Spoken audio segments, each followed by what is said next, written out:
here with, what's your name, sorry? Quintin. Quintin from ESET. It is ESET, it's not ESET for the people at home.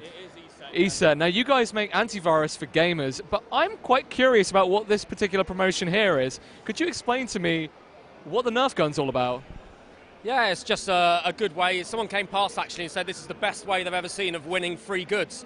So, yeah, pick up a pellet, pick up a gun, shoot the android, get it through the hole, pick a prize. It's that simple. You say it's that simple, but it looks really, really hard. I've seen lots of people here for like the last day and a half just like shooting and missing. Like, is this an allegory for how difficult it is to pierce your antivirus? Yeah, very good analogy there, but not one we had thought of originally. No, yeah, it can't be too easy. We had a girl here yesterday, played for 6 hours to try and win one of the hoodies. She couldn't lift her arm at the end of the day, so it's not that easy, but people are winning stuff, and yeah, it's all about giving opportunities to all the other people as well.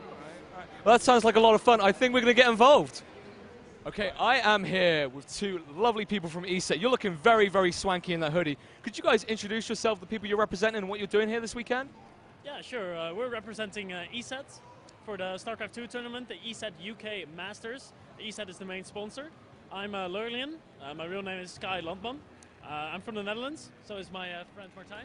Yep, I'm Martijn, aka Mumbles. I'm with the Western Wolves and Lowland Lions Pro Gaming teams. I do a lot of casting for GLHF.tv, and it's great to be brought here out to cover the ESET Masters.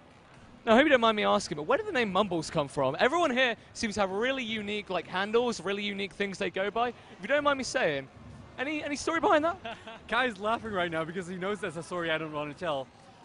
Back when I was in middle school, I was a little scrawny kid. You know, I was playing a lot of computer games. And this girl said, okay, I can blow you away in a whisper. That was in Dutch. It, over time, translated into English in Mumbles. And I've never been able to shake it since, so I'm just embracing it. And that's a deep, dark secret that right now you're exposing me on. Oh, I'm very thankful that you've allowed me to do that, and I'm very sorry I've sort of dragged up some deep-seated memories. What have you guys been up to then? You've been commentating StarCraft 2. Can you tell me how you got into casting, and for those at home who might not be that familiar with esports, what StarCraft 2 involves? Well, StarCraft 2 is basically one of the biggest RTS games out there and the biggest esports title for RTS. I got into StarCraft 2 casting as, well, I was watching StarCraft 2 and playing at a high level, and I was like, well, that caster there, I think I can do that better. He's calling things wrong, and I think I can do a better job. And that's how I started out with my own channel, casting for about 50 people. And then 100 people, and then 200. And after some time, a company called Playham contacted me, and they were like, wow, you're doing a great job. Do you want to come and work for us? Oh, wow. And I accepted the offer, went to work for Playham, and basically grown from there. And Mumbles, very, very, very curious. As someone who could be blown away in a whisper, as was claimed, how did you get into commentating? Because obviously you have to be very, very, very confident, and you must be to do this. How do you get involved? I was involved back in beta, but you know, I come from a long legacy of games casting.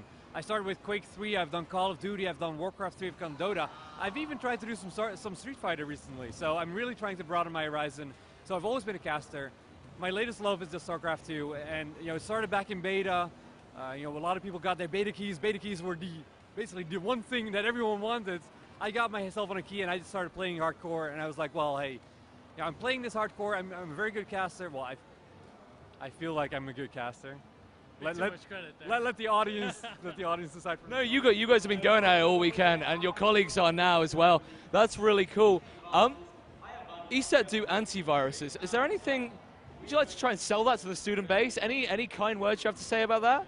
Because I mean, I've seen the Nerf gun thing. I'm pretty much sold on that. But anything you'd like to say? Yeah, the Nerf guns are a lot of fun back then. Yeah. They're really fun. But the antivirus software they make is especially marketed towards gamers to make them have as much of an uninterrupted gaming experience as possible. Because I have that thing where like Norton will come up and I'll be like in a full screen thing, it'll crash, and I'll be like, this is worse than any Trojan horse, this is worse than anything. All right, that's cool. Well, I think you found a real hole in the market there. Last question. For students, people like me, just trying to break into the industry, do you have any advice, any words of wisdom for us? Well, it's always a good thing if you want to break into the esports scene as a general. That's a hard thing to do.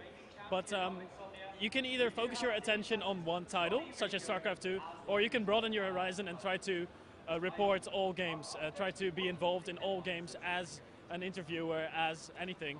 And yeah, there's multiple ways in there. I did it as a StarCraft 2 commentator, but there's people who made themselves a way into esports. 1,000 ways there are.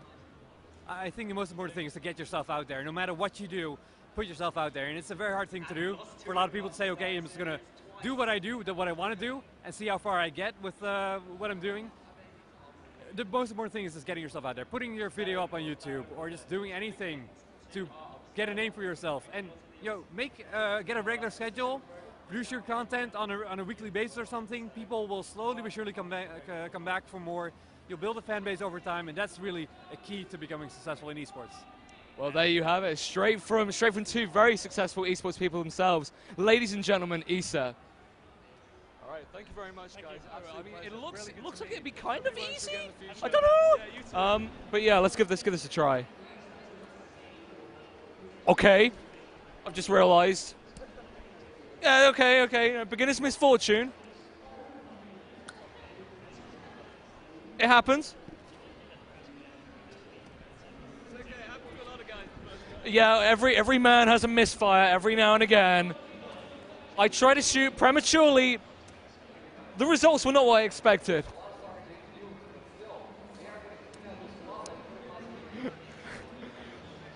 No. I'm having an issue with my trajectory.